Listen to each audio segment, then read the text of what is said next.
What's up, guys? I'm Chantel. We're here at Deer Park. Hey, this is Donald Abbott, City Council member for Ward 1 here in Sparks, and here we are at Deer Park. Hey guys, I'm Jade. Guess where we are? Yeah. So Deer Park is one of the oldest parks in Sparks. It was around back in 1903, and it's got its name Deer Park because there was a zoo here that had deer. And so the deer were here for a long, long time. They broke out, they got away, they recaptured them, ended up they got rid of the deer themselves, and there was a campground here back in the day when this was country road, and people would drive down and drive from California to the East Coast, from the East Coast to the West Coast. People would park here, camp here, kind of recharge their batteries, and so it's a very important place for our community. Back in the day when this was called East Reno, because it's east of Reno, and Sparks didn't get its name until 1905. This was an important part of our founding part of Sparks here at Deer Park. This is our sycamore tree. You can tell it's a sycamore tree because of the way it is. Here's how you really tell, or how you really identify a sycamore tree. It's got this really interesting mottled, almost camouflage-like bark.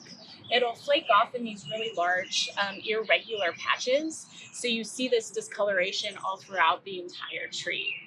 Also, what's interesting about the bark is that it lacks a lot of elasticity because of its really rigid texture.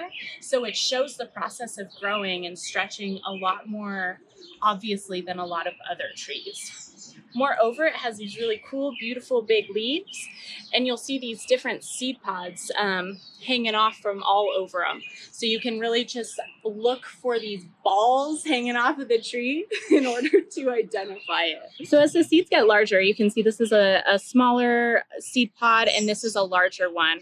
Not only do they change in color, but they'll also become really breakable and fuzzy on the inside.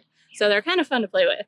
However, if you're gonna play with one of these seed pods, just be careful, because if you inhale it, it can cause respiratory distress. It can cause your skin to be a little bit irritated. And if you get it in your eyes, it's really not a fun experience. But these are the larger seed pods. So behind me is the pool here at Deer Park. It's been here since 1942. It's 78 years old. Just the other day, May 30th was the anniversary of it. I remember coming here as a kid. I never took swimming lessons here, but I remember coming down here with my friends and they would take swimming lessons and I would play on my Game Boy Color, play some Pokemon. But it's a very special place. I've swam in here, as a kid later on after I could figure out how to swim, and as an adult. It's a nice little, it's a hub. It's a hub for down here in Sparks that is used by a lot of people.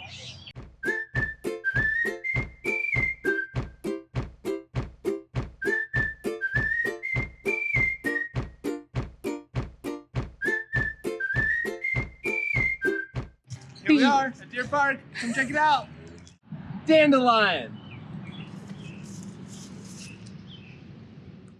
You might think that dandelions are quite pesky, but on the contrary, they're actually pretty neat. These wildflowers can be used for tea or fritters, and they also are rich in vitamins. You can find them on almost every continent, maybe not Antarctica though. Well, thanks everyone for checking out Deer Park. It's one of our beautiful parks here in Sparks. And we have many more. Swimming pool will be opening soon. Our staff's over here working on it and getting that ready for everyone's enjoyment this summer. So a lot of cool places to come down here and have a barbecue. You can play some basketball. It's a park used by many people here in our community, and come out and check it out. But be sure to give some of our other parks some love too. So they all would love to have you down here. Thanks, have a good day.